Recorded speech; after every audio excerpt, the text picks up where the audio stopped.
Over 50 earthquakes have hit Yellowstone National Park in the last week, with park officials noting that one of those was the biggest of the year.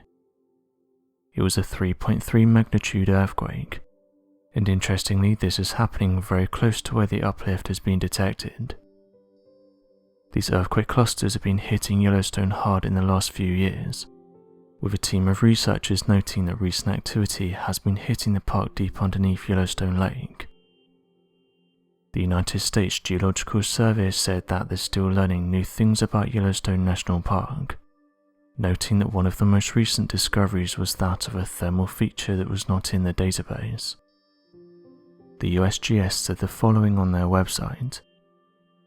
Earlier this year, an issue of Yellowstone Caldera Chronicles reported on the discovery of an emerging thermal area within Yellowstone National Park. The area was identified in thermal infrared satellite imagery as a region of warm ground that was not in the park's database of known thermal features. It's located along the northeast boundary of the Sour Creek Dome, near West Turn Lake, and it appears to be an expansion of the previously known Turn Lake thermal area. A review of archived aerial photos taken by the Department of Agriculture revealed that the thermal area was a hillside of healthy trees in the 1990s.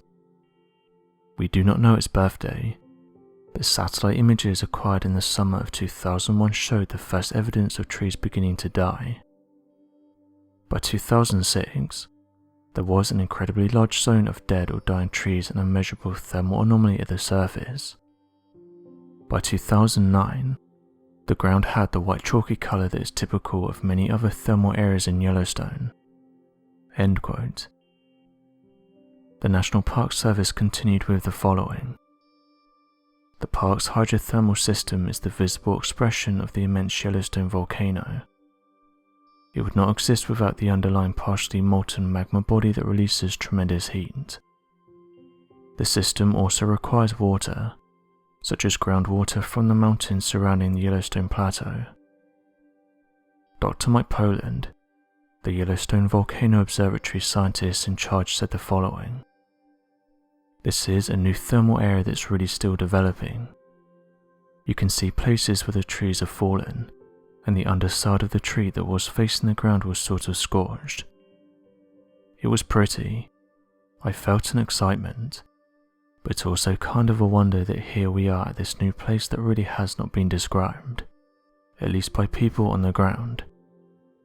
You do have a sense of, wow, this is new, and you wonder what some of the early explorers or Native Americans must have thought when they saw these places for the first time." End quote. USGS researchers said it's interesting that we're still learning new things about Yellowstone.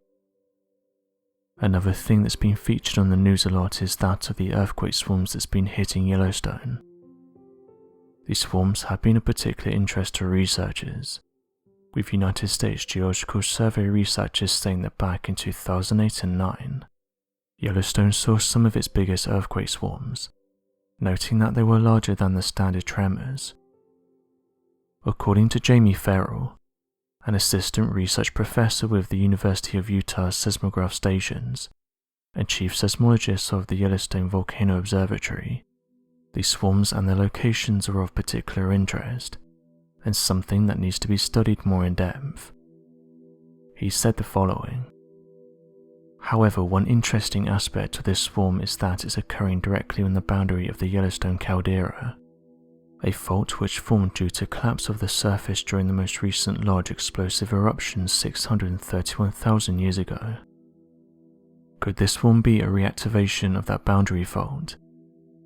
Only further research will be able to address that question, but swarms on caldera-bounding faults are relatively common." End quote. The September swarm back in 2020 was also of interest, but researchers noted that there were more swarms this year. Professor Farrell said the following about last year's earthquakes. "At this point, it doesn't look like the current swarm beneath Yellowstone Lake will approach the size of some of the larger swarms that have occurred in past years, but one never knows how things are going to go, especially when it comes to earthquakes. We will continue to keep an eye on this swarm and see how it progresses. You can follow along by checking the University of Utah Seismograph Station's website.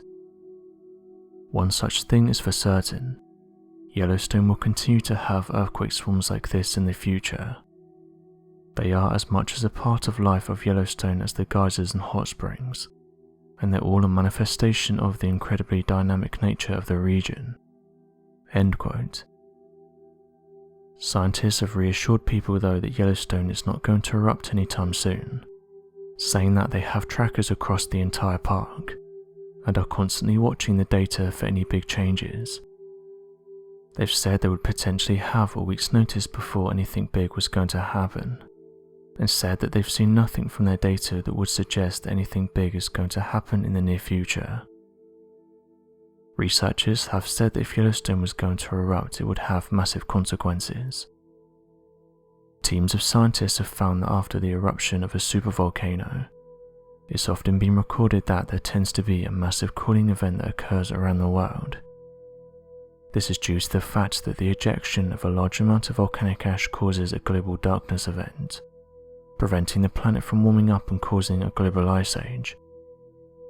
Given these calculations, it's expected that if the Yellowstone supervolcano were to erupt in the modern day, the amount of ash spewed would travel through the atmosphere and block out the sun from all around the world, leading to a modern day ice age that would prevent the sun from being seen for 6 to 7 years, creating a seemingly endless darkness for all life on Earth, and record low temperatures never before recorded.